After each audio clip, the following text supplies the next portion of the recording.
Si Iko ug si Ika nangaligo sa dakong sapa, giagi ang dakong baha, nangaanod walay sinina.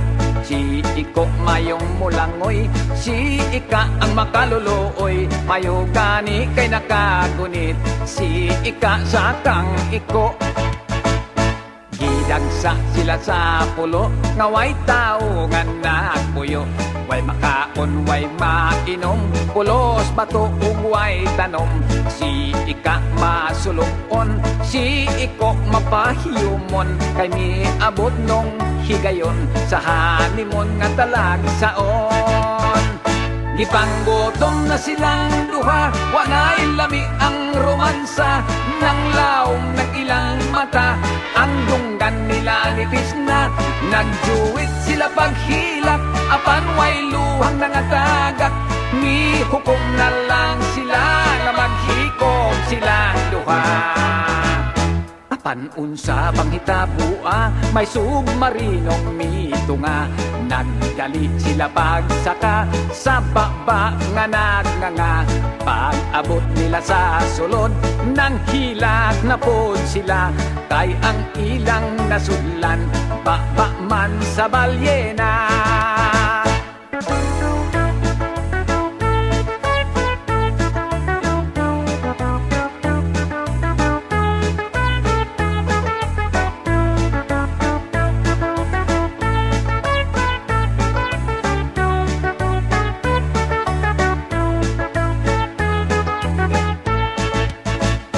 Ipanggutom na silang duha, wanay lami ang romansa, nang laom ng ilang mata, ang dunggan nila nipis na. Nagjuwit sila paghilak, apan way luhang nangatagak, ni hukom na lang sila nga maghikog silang duha. Apan unsa bang hitabua, may submarinong mitunga, nagdali sila pagsaka sa baba nga nagnganga.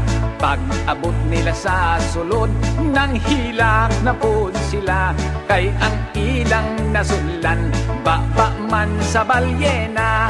Dili di ay submarino, isda nga dakog mata, si Iko og si Ika gitukob sa balyena.